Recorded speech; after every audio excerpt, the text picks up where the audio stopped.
Welcome to the Fort Iron Podcast. We're here to help men understand their biblical roles, pursue Christ with unwavering courage in every aspect of their lives. Welcome to the Fort. What's going on, everybody? Welcome to the Fort Iron Podcast, FortIronMinistries.com. Man, dude, everything that is going on has just been it's such a God thing. It's insane. Just the way this is going, getting feedback from you guys on what to do. The retreat coming up, I'm excited for all of it, and I can't wait. I love being mentored by Jason and Carl. I love getting to hang out with Gunny. I love getting to pour into you guys, and hopefully that's what's going to happen through this podcast here. Because we're going over apologetics, one of my favorite things. Now, this is just a quick hitter, 15-minute drive to work intro to apologetics. The real meat of it, part that I'm super excited about, will be episode 5 and 6 coming up. Carl, I believe, is going over the science part of it, just, different things within the natural sciences that prove the existence of a creator. And Gunny going over, some things of historical relevance, evidence and archaeological digs, things like that, like just absolute my favorite things to listen to.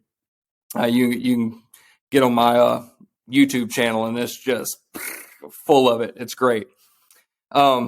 But today, so the intro here to the little apologetics series. So what is it? What is apologetics? Apologetics, according to the Oxford Dictionary, is a reasoned argument or writings in justification of something. So a reasoned argument. We get the word apologetics from the Greek word apologia, which means speech defense. Same definition there. So a reasoned argument. What's that? Argument that's based around facts. That's what I would assume. So why apologetics? For me, it's all in Matthew 22. Love the Lord your God with all your heart, all your soul, all your strength, all your mind. And there's so much to that last one. Love the Lord your God with your mind. Just studying the Word of God. Like we talked about, we're told to go and make disciples. So in order to make something, you have to be one of them, I believe. If I want to go in my garage and make something out of wood, I first need to study woodworking. So if I'm going to be a disciple, first I need to study the master and learn from him, gain knowledge, gain biblical education on that. And that's the why of apologetics for me. And the other guys aren't here, but through our group discussions, that's the same for them as well. Loving the Lord with your mind is, knowing God, knowing the Word, knowing different secular arguments that they're trying to use to disprove God, which just ends up being it's a Dr. Frank Turek, apologist. Him and Norman Geisler wrote the book, I Don't Have Enough Faith to Be an Atheist. He calls it the Roadrunner tactic, talking in circles, a self-defeating argument. So it's good to know those things. So when you're in conversation, you can point it out and be like, hey, bud, but that doesn't make sense, to try to get to a reasoned argument. So does the Bible tell us that we should do that? Does the Bible say anything about, you'll see it, defending the faith? Actually, it does. You'll hear a lot of guys say, well, no, you don't have to debate everybody, and you don't have to be argumentative as a Christian man to talk to atheists and stuff like that. That is true. 100% true. 1 Peter 3:15, always be ready to give a defense to anyone who ask you for a reason for the hope that you have that is in you. A lot of YouTube apologists and evangelicals on the street who are street preaching and stuff, that they'll stop right there when they talk about apologetics. From what I've seen, the next verse I believe is just as important as the first. Do this with gentleness and respect. I haven't seen a debate, I don't know, since ever, that's had any sort of respect in it for either side. Whatever they're arguing, there's been no respect. Trump, Hillary Clinton, Kamala Harris, and Tulsi Gabbard, you name it. There's no respect from either side. So if we're going to engage into these conversations that way, do it with gentleness and respect. Peter tells us to. The dude learned and hung out with Jesus and was in his ministry until the day that Jesus passed. And then he came back and continued to teach him. So if he tells me to do something, I'm going to do it. Gentleness and respect. The world is so argumentative over truth, like we discussed in the last podcast. We can't just go and say, if someone asks, well, why do you believe the Bible? No, the Bible tells me to believe it. My pastor told me to believe it. Well, that's how I was raised. My parents did that.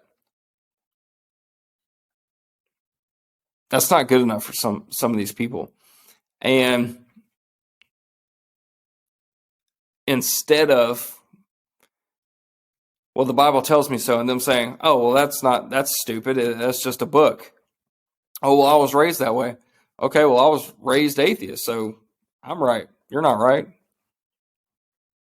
Well, somebody's right. So instead of having to tuck tail and walk away from that conversation, no seed planted, that person walks away with their chest puffed out. They're like, yeah, got that, Christian. Boom, on to the next one or whatever. I don't think that way. All the men at Fort Iron don't think that way. Heck, dude. My wife, and I think I can speak for Jason. I know Jason's wife doesn't. They are, if the mission is in front of you, the mission is going to get completed. And I will burn the candle at both ends. Light both of it, hold in the middle. When that candle burns out, I'll grab another candle, light both ends again. That's just how I am. With everything going on in the world, do you want to leave that conversation ended? I don't. I do not want to have someone walk away from me that I know doesn't know Jesus, who ask legitimate questions like, well, why do you believe the Bible? I don't want them to walk away from me with no answer. I don't want them to walk away feeling disrespected or feeling like I was a mean Christian. Can I be a mean Christian? Absolutely. Can I show disrespect? All the time. Is it something every single one of us need to work on? Yes. Speak for myself first and foremost on that one. But when someone asks that, why do you believe the Bible? I haven't found a better quote or a better explanation than Vodi Bakum. I choose to believe the Bible because it is a reliable collection of historical documents written down by eyewitnesses during the lifetime of other eyewitnesses. They report supernatural events that took place in the fulfillment of specific prophecies and claim that their writings are divine rather than in human origin. One of two things is going to happen. That person is going to be like, I'm out, that's too much for me. Or they're going to be like, what do you mean by that? And then you can go in and go break it down. Because I choose to believe the Bible. I don't have to believe it. I choose to. And then you can say your personal testimony. That's where we need to work in. being able to give our testimony in 3 to 5 minutes, like that. This is why I choose to believe the Bible, because I've seen supernatural things, or I have asked for this and I've had traumatic experience. Whatever your testimony is, you can give it right there, explaining that little, this is why I choose. And we're like, well, what about the collection of historical documents? We'll get into this a whole lot more in the next podcast, I promise. But you can just go in and say, like, if you take any of the Gospels and put it to the same test, you take Christian, secular, whatever, you take the Gospels, you take Socrates, you take Homer's Iliad, you take whatever else, you put all of them through the same test, they all come up reliable. Without a benefit of a doubt, these people wrote them. This stuff actually happened. And we can go into all of this, supernatural events that were in fulfillment of specific prophecies. I mean, Jesus fulfilled, what was it, 6, 8 prophecies on the day he was born. Seed of David in Bethlehem from Nazareth. Like, there's numerous ones. Try not to give away too much for the next episode here, but it is insane the amount of prophecies that Jesus fulfilled in his lifetime. One number I heard was the probability of just one man fulfilling any, let alone hundreds of these prophecies, was 1 to the 47th power. That's 1 with 47 zeros behind it. Bro, what is that? A gigamillitron? I don't know. It sounds like a transformer if you try to say what that actual number is. It's amazing. J. Warner Wallace said, if skeptics were willing to give the Gospels the same benefit of the doubt they are willing to give other ancient texts, the Gospels would easily pass the test of authorship. If you can explain these things, get you a couple to keep in your back pocket. We're going to put out some resources on the Facebook page and also on our website at fortironministries.com. Kind of just like a quick reference guide to some very basic apologetics, conversation starters, answers to common questions asked by these people. Conversations will either plant a seed or they'll destroy the garden. You can either show respect, go into a conversation that is going good, and then turns where you can tell they're about to, I'm going to prove you wrong type attitude. And you can either be gentle, be kind, be loving, and let them know they're wrong by just giving facts of the matter.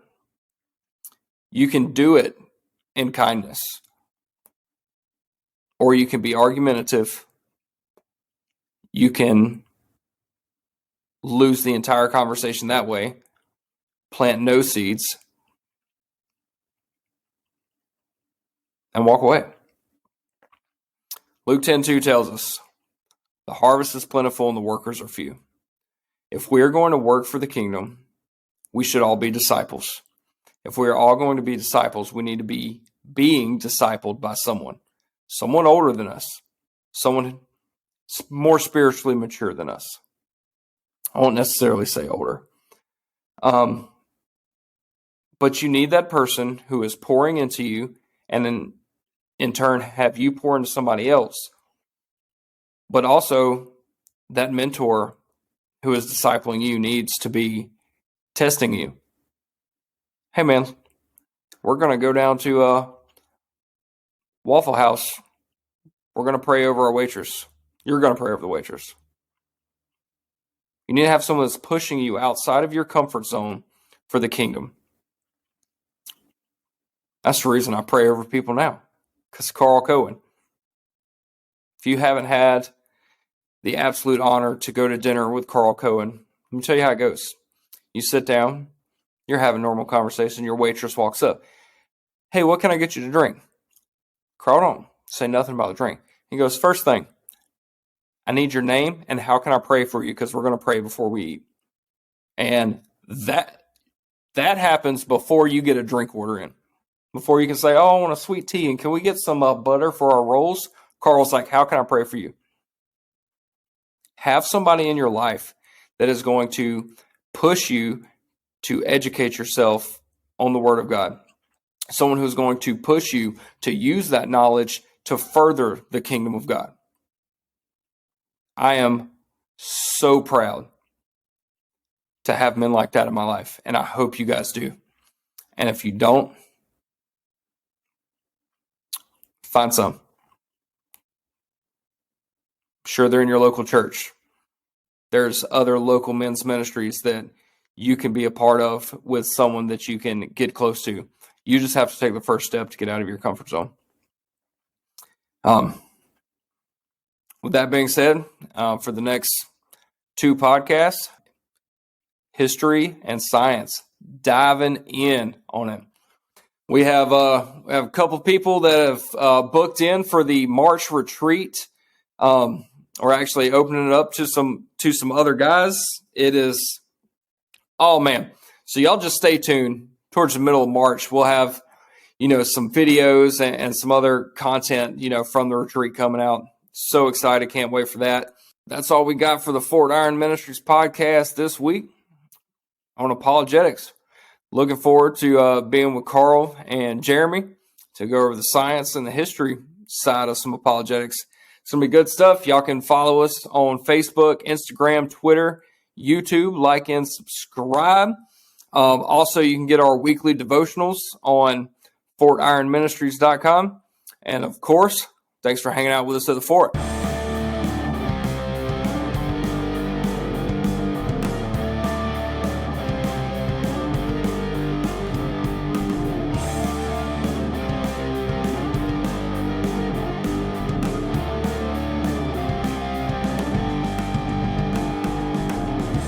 Welcome to the Fort Iron Podcast.